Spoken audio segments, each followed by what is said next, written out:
अस्सलाम वालेकुम स्टूडेंट्स, आज जो है हम एक्सरसाइज 4.3 का क्वेश्चन नंबर 3 करेंगे। Find LCM of the following expression.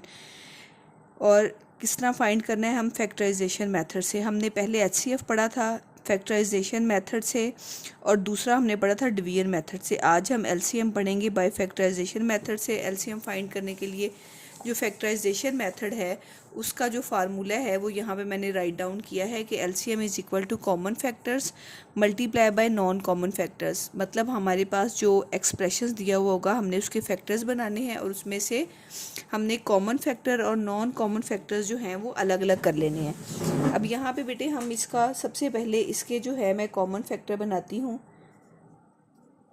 इसके फैक्टर्स बनाते हैं 2 और ए मल्टीप्लाई बाय क्या हो गया b।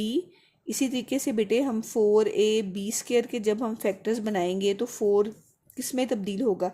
2 मल्टीप्लाई बाय 2 में। a अकेला है, सिंगल है, उसे एक टाइम ही लिख दिया जाएगा, और b² है तो b को हम क्या लिख देंगे? 2 टाइम्स लिख देंगे। थर्ड हमारे पास रकम है 6ab, तो 6 की फैक्टर्स हम बनाएं तो वो 2 मल्टीप्लाई बाय 3 बनते हैं। a भी यहाँ पे सिंगल है और b भी यहाँ पे क्या है? सिंगल है।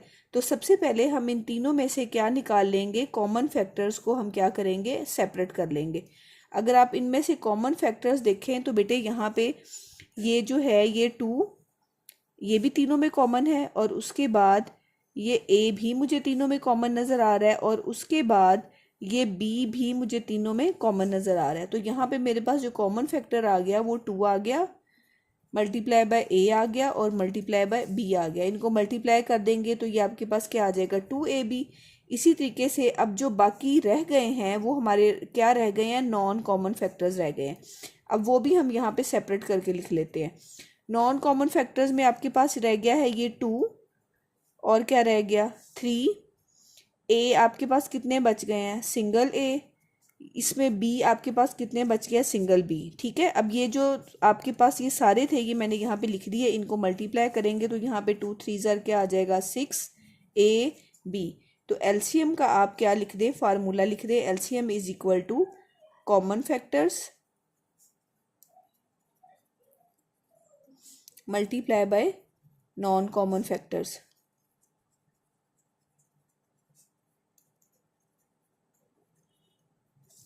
कॉमन फैक्टर्स आपके पास क्या आए हैं? 2ab, और नॉन कॉमन फैक्टर्स आपके पास क्या आए हैं? 6ab। नंबर को नंबर के साथ मल्टीप्लाई किया, 6 2 12, a के साथ मल्टीप्लाई होके a² हो गया, और b के साथ मल्टीप्लाई होके क्या हो गया? b² हो गया। तो ये आपके पास जो है वो फर्स्ट पार्ट का आंसर आ गया है।